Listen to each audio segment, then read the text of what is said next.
Entonces vamos a comenzar, en este caso, una nueva sesión del curso de Historia del Perú. Esta ocasión vamos a revisar lo que se llama la organización del virreinato, ¿ok?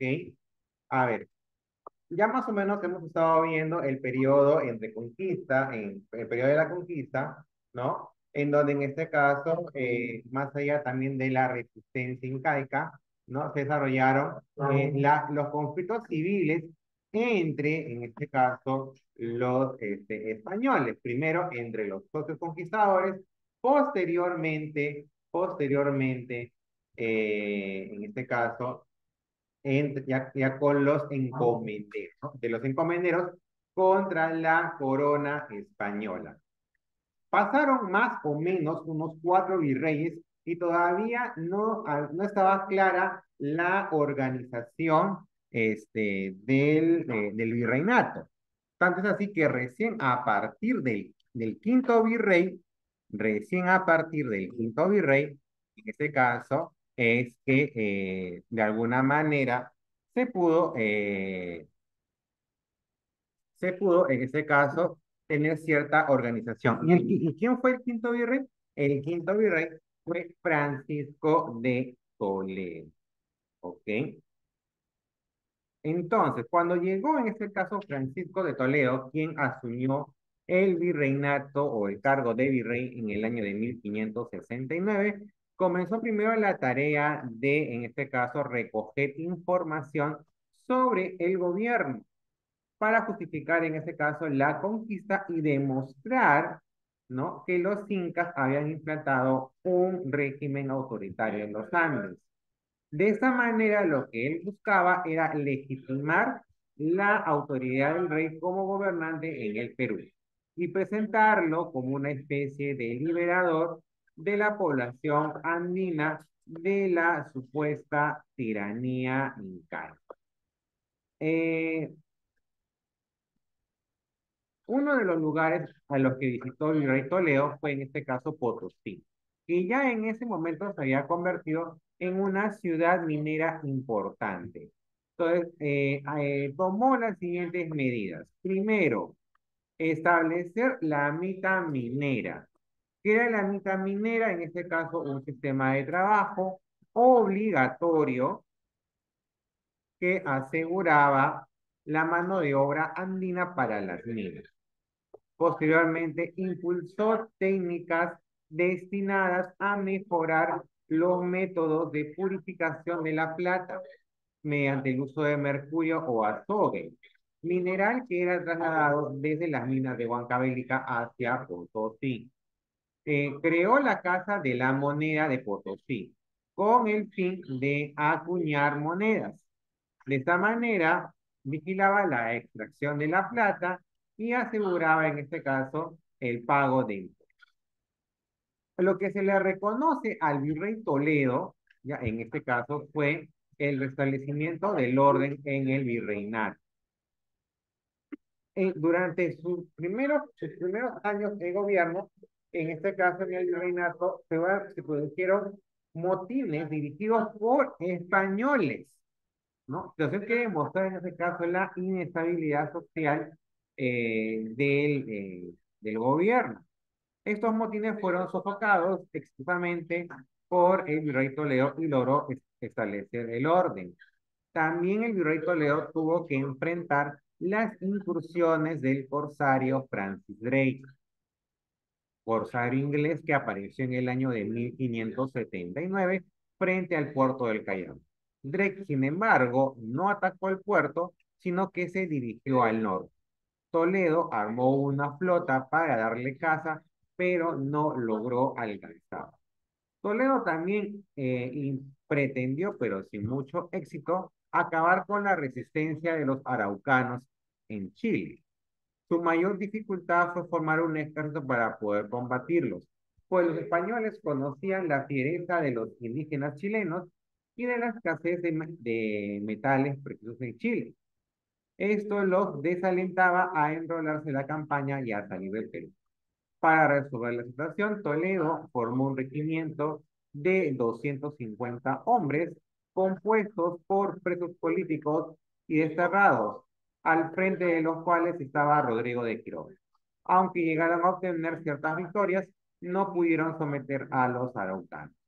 En el aspecto religioso, la obra más importante de Toledo fue en este caso el establecimiento del Santo Oficio de la Santa Inquisición. En el aspecto cultural, dotó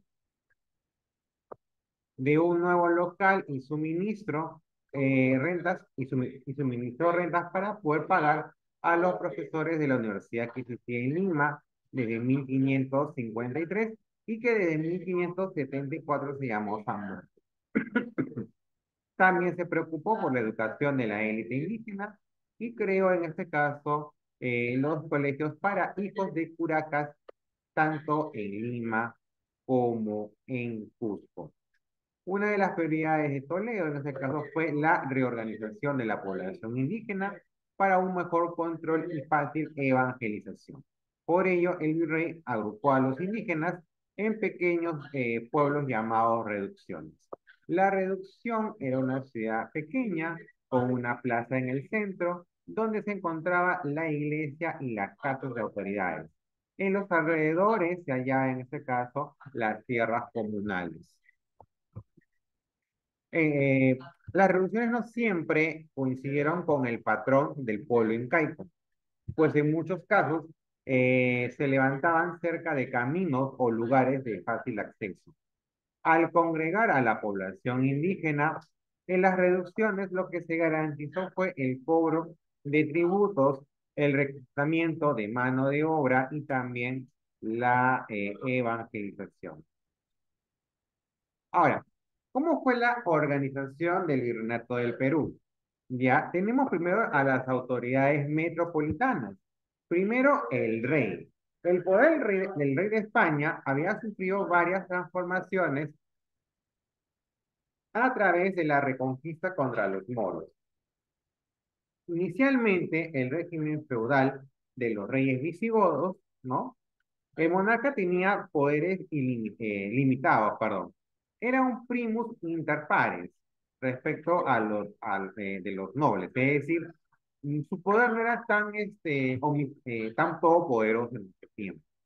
Había un dualismo entre el rey y los estamentos del reino, de los cuales el más poderoso era la nobleza. A partir del siglo XV se fortaleció la autoridad del rey, las cortes dejaron de reunirse y surgió el Estado Nacional moderno, cuyo rasgo más resaltante era el absolutismo del rey.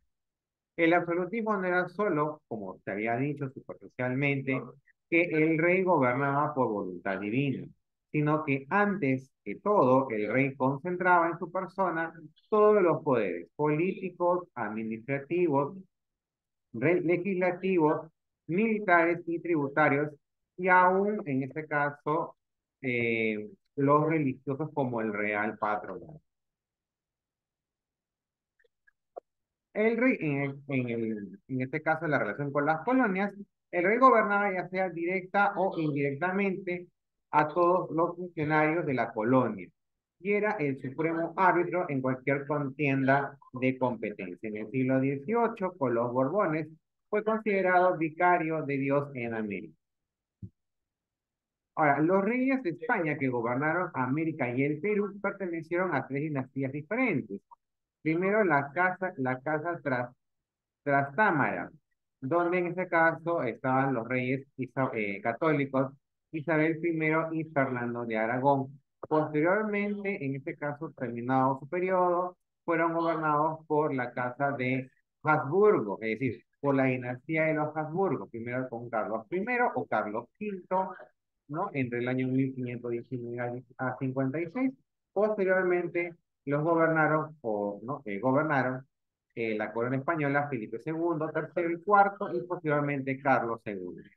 Cuando Carlos II no tiene descendencia, es donde acaba, en este caso, la dinastía de los Habsburgo, para comenzar la dinastía de la Casa de los Borbón o francesa, comenzando con el gobierno de Felipe V, Fernando VI, Carlos III, Carlos IV y Fernando VII, en este caso, que fue el último monarca hasta ya concretizada la independencia del Perú. En teoría, en este caso también se debería incluir, en este caso, el gobierno de José I, o sea, el hermano de Napoleón Bonaparte, entre los años de 1808 a 1803. El centro de ese imperio colonial era España, unificada a fines del siglo XV por los reyes de Castilla y Aragón. España y las Indias conquistadas fueron heredadas por Carlos V, nieto de esos reyes católicos. Con Carlos inició la dinastía austriaca, ya que su abuelo paterno era el emperador Maximiliano de Austria. Carlos I de España y V de Alemania no nació en España, sino en este caso en los Países Bajos. Y al principio ni siquiera hablaba bien el castellano. Su interés principal no era España, sino conseguir el imperio mundial, reivindicar en este caso la herencia borgoña de su familia paterna, en este caso enemiga de Francia. Ahora, durante la etapa de los Borbones, el rey más importante de alguna manera, o el cual se resaltan sus obras, fue Carlos III, que gobernó a mediados del siglo XVIII, por las reformas que introdujo tanto en Europa como en América. Estos reyes españoles creían que su derecho de gobernar les venía directamente de Dios. No tenían obligación de rendir a nadie cuenta de sus actos. Eran gobernantes absolutos. Solo a principios del siglo XIX, durante las invasiones de España por Napoleón, se dio para España y sus colonias una constitución, la llamada Constitución de Cádiz, que fijaba los derechos de los súbditos frente, en este caso, al rey. Ahora, el llamado en este caso Consejo de Indias, ok, el consejo en este caso residía en la corte y sus deliberaciones eran secretas, pudiendo en este caso funcionar mediante comisiones. Funcionaba de acuerdo a un reglamento interno promulgado en 1542 y reformado en 1571. El Consejo de Indias, en este caso, era aquel que en este caso atendía los asuntos de las colonias, ok, atendía los asuntos de las colonias por el rey. En un inicio, sus miembros fueron abogados, sacerdotes, letrados, que demostraron una gran eficiencia. Más o menos hacía la organización. Un presidente, consejeros, entre los consejeros había un cronista mayor, un cosmógrafo, un secretario general, o un secretario, perdón, un fiscal, un relator, un capellán, un contador y un gran, en este caso, canciller. En el siglo XVII, los consejeros eran ya miembros de la nobleza o caballeros de capa y espada, y el consejo decayó en manos de ellos. En 1812 fue abolido por la Constitución de Cádiz. La corona española, por medio del Consejo de Indias, creó y promulgó ciertas leyes especiales que solamente regían en América y el Perú, y otras que preparaban y promulgaban los virreyes en sus respectivos territorios, cuyo conjunto fue en este caso denominado el derecho indiano. El derecho indiano en este caso normó la vida de la colonia del Perú en forma detallada, minuciosa, casística y enrevesada, causando confusión y desorden por el excesivo número de leyes. En 1870, estas leyes fueron ordenadas y reunidas en la nueva recopilación de las leyes de Indias, cuando el rey, en este caso, era Carlos II, ¿no? El rey de los últimos Habsburgo.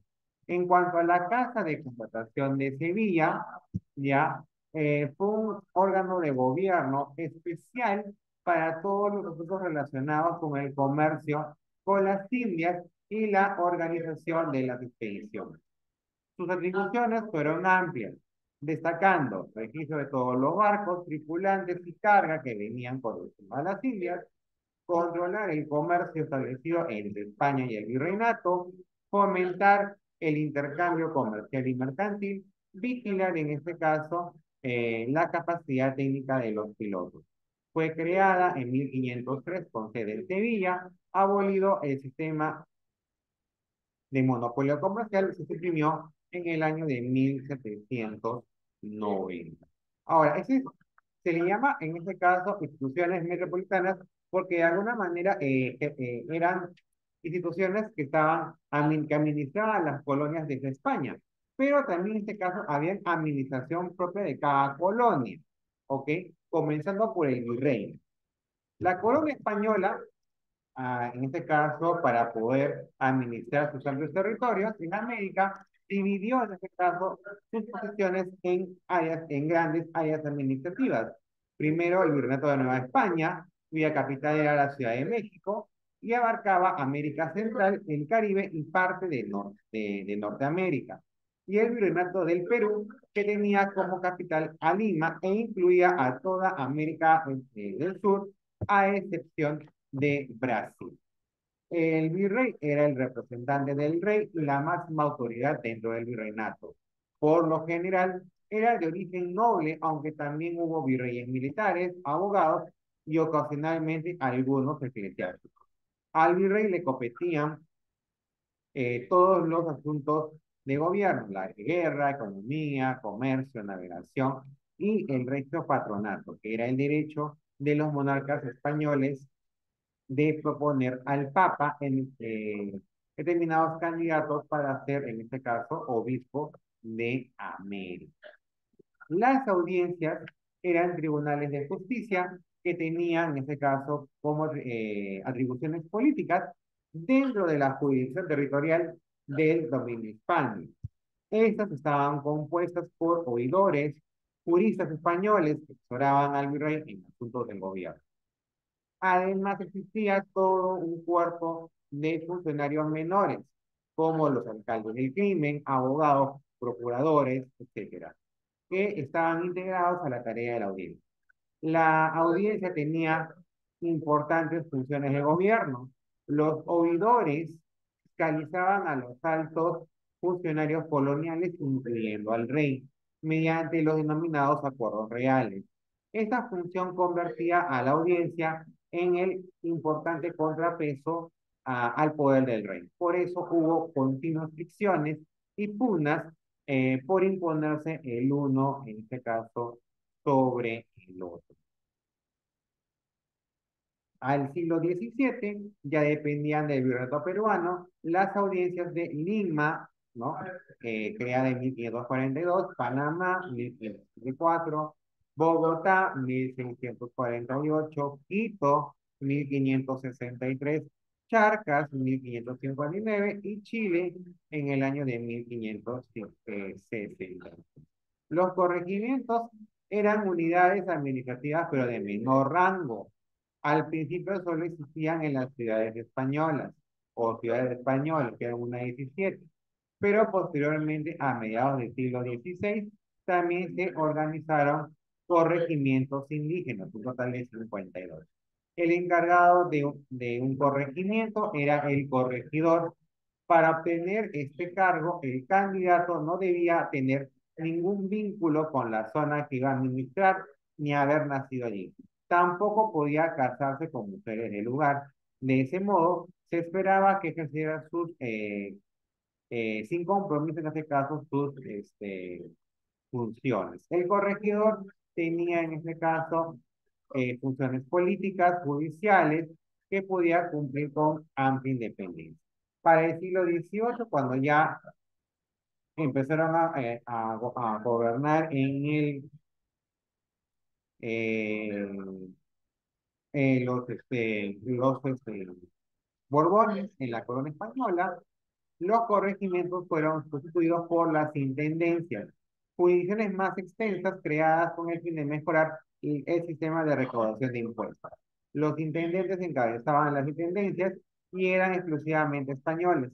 A partir de 1784, el Virreinato del Perú se dividió en 7 intendencias: Lima, Trujillo, Tarma, Huancavelica, Huamanga, Cusco y Arequipa. En 1796 se añadió la intendencia de Cusco. Los cabildos estaban frente al gobierno de la ciudad. eran las municipalidades de la época. Cada ciudad contaba con alcaldes y regidores, cargos que eran ejercidos por criollos influyentes. En las ciudades pequeñas solo había un alcalde y 4 o 6 regidores. En las ciudades grandes, en cambio, había hasta 2 alcaldes y 12 regidores.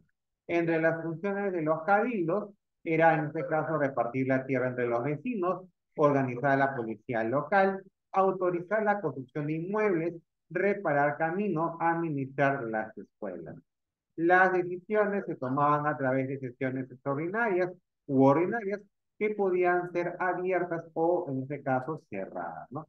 Si eran abiertas, pues participaba, en este caso, el pueblo.